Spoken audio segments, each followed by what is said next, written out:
I came home to a very exciting surprise. So my 10mm, and I'm pretty sure that's all you need to do this. It's just to start with these two bolts. Then this hose. So we need to get a little breather like I have on the mini bike right here, actually, like a little breather hose. And yeah, that should be more or less it. And on the 301s, you have this breather hose coming out of the gas tank, coming down through here. That actually might be the main feed hose. No, it's not on the 200. So go from there. I'm gonna pop this off. Just 2 Phillips heads. There's a bolt back here, but I think that's just another 10. But the frame's in the way, so I'm not exactly sure how I'm gonna get to that. And I'm definitely not pulling this motor, so I might need to do some cutting. All right, so it did take some cutting, and it was a 10, which I thought it might have been smaller. But the plastic was weirdly like warped around it, so I couldn't get it in. So that's why I took some cutting. So now this whole thing should just pop right off. There we go. Yeah, we have this breather hose for the valves, which is the same one over there. And then this is just some breather hose. So I might just like zip tie it to the frame right here. I don't know. But yeah, let's get this new one installed. So this little guy goes on like this to hold the choke down so it doesn't flap when you're riding. And then it's just your 2 stock 10mm bolts. It's an 8 back here, but I like to leave it loose because you can reach back in there. Right.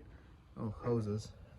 Right back in there where I'm pointing. There's a little 8mm that you can tighten down when you get in the right spot. But I like to get this firmly in place that way there's no wiggling when you're trying to adjust it. You also do want to adjust it like half turn at a time, so that way this does stay flush and you don't have a leak. Once you get that on there, it's just popping this guy on like that and then tightening it down depending on how far back you want it.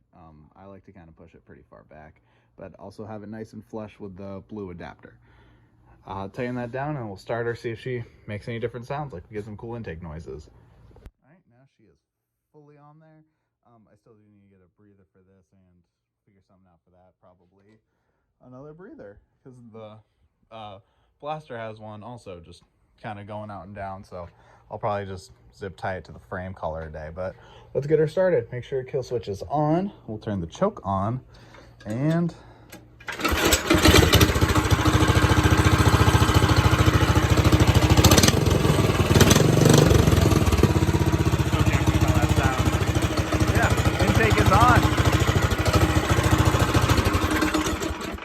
ta-da. Now it's just really now all we need is new what the fuck is it called, a spindle teeth thingy, whatever you want to call it, and we got the chain right there. So really all it's holding us back is that rear spindle.